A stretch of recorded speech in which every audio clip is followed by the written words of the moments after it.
Everyone knows the name Pablo Escobar, the king of cocaine, right? But the story you think you know, the one about a single man taking on an entire country, well, that's only half of it. We're about to pull back the curtain on the secret history of the Medellin cartel, and I think you'll be surprised to find out who its most powerful partner really was. So first, let's just try to wrap our heads around the sheer scale of this operation. At the absolute height of its power, this is what the Medellin cartel was pulling in. Now, that's not per year or even per month. That's $420 million every single week. It was an empire built on an unimaginable amount of cash. But all that wealth was built on a foundation of just unthinkable brutality. As one DEA agent, Jack Hook, put it, the cartel's violence was on a totally different level. It wasn't just about business, it was about total, absolute annihilation. And it's this collision of staggering riches and horrific violence that really set the stage for one of the bloodiest periods in modern history. Okay, so the popular story, the one you see in the movies, it frames us all as Escobar's personal war. He was the singular villain, the narco-terrorist who declared war on the entire nation of Colombia. But as we're about to see, this myth of the lone kingpin, it hides a much, much darker truth. And don't get me wrong, it absolutely was a war. The cartel didn't just go after its rivals. No, it went after the very heart of the Colombian state. They assassinated the justice minister, gunned down journalists, murdered a leading presidential candidate, and carried out these insane bombings that killed hundreds of ordinary, innocent people. This was an organization that was powerful enough to bring a whole country to its knees. So that brings us to the real question, right? How does one criminal, no matter how rich or how ruthless, build an empire so powerful it can go head-to-head with a sovereign nation? Well, the answer, it turns out, started long before Pablo Escobar ever sold his first key of cocaine.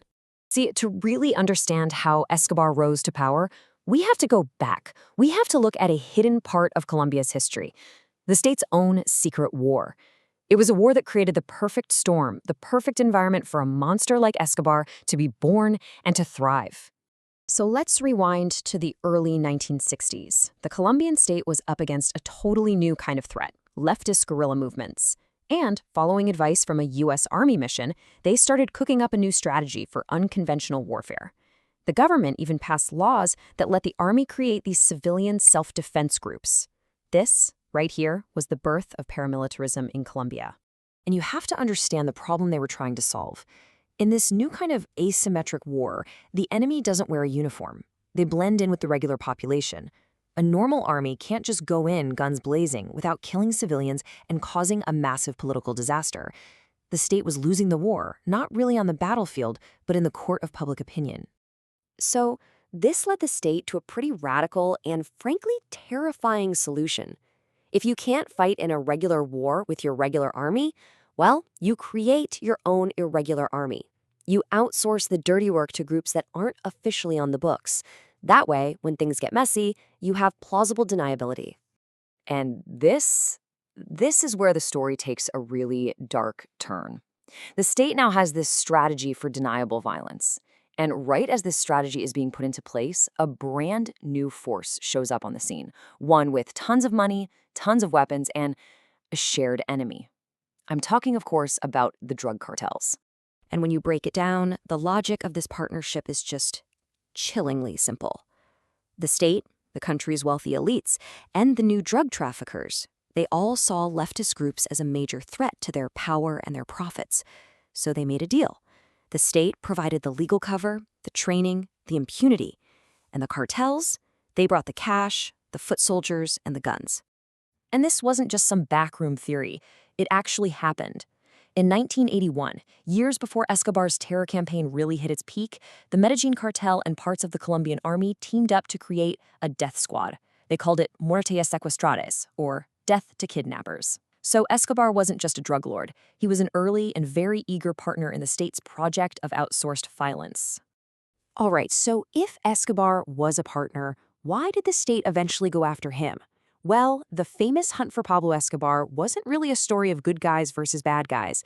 It was more like a civil war inside this unholy alliance, and it all kicked off when Escobar became more of a liability than an asset to his powerful friends. Here's the turning point. The whole point of outsourcing the violence was to target leftists, union leaders, and social activists. But Pablo, in his supreme arrogance, turned his weapons against the very elites who had enabled him. He started killing politicians, judges, presidential candidates. He wasn't just a threat to stability anymore, he was a direct threat to his own partners. He broke the unwritten rules of the game. And so, a new, even stranger alliance formed just to take him down. You had the Colombian police and U.S. agencies, which, makes sense, but they were also working with the rival Cali cartel and this mysterious new death squad that seemed to know Escobar's every move, a group that called themselves Los Pepes. And this right here is the key that unlocks this entire story. Who exactly were these shadowy figures who were hunting Escobar with such brutal efficiency and often with what looked like a free pass from the authorities? So it turns out Los Pepes was basically just a rebranding of the original alliance. Its founders, guys like the Castaño brothers, were the exact same paramilitary commanders and drug traffickers who had been working with the state for years. These were Escobar's former partners, now using the state's own playbook of outsourced violence against its most famous and now most problematic creation. And look, you don't have to take my word for it. Carlos Castaño, one of the founders of Los Pepes, who later became the head of Colombia's national paramilitary forces, he said it himself, plain as day. He called Los Pepes the first parastatal group and admitted they were tolerated, protected really, by everyone, the police, the army, all the way up to the president's office.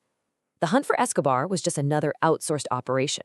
And this is so crucial because it means Escobar's death on that Medellin rooftop in 1993, that wasn't the end of the story, not even close. It was really just the end of a chapter. For his partners in this whole paramilitary project, it was actually a brand new beginning. Because with their main competitor out of the way, the paramilitaries who made up Los Pepes didn't just pack up and go home. Oh no, they organized. They united all these scattered groups into a single, terrifying national army, the United Self-Defense Forces of Colombia, also known as the AUC. This was a massive evolution of the strategy. The project went from being this loose network of death squads funded by guys like Escobar to a highly sophisticated, unified national organization. This new version of paramilitarism wasn't just a military force. It was a political one, designed to grab land, control elections, and weave its power directly into the fabric of the state itself. So by getting rid of Escobar, the state and its allies didn't actually eliminate the violence. They just perfected it. They swapped the chaotic, unpredictable terror of one man for a centralized, politically savvy, and way more effective system of control. The strategy of outsourcing violence had finally reached its ultimate goal. And that leaves us with this one final, really unsettling question. The story of Pablo Escobar isn't just about drugs and money. It's a terrifying case study in how a state, desperate for order, can create a monster and then, to clean up the mess, create an even bigger, more powerful monster. It forces us all to ask, when a government starts outsourcing its violence, who is really pulling the strings?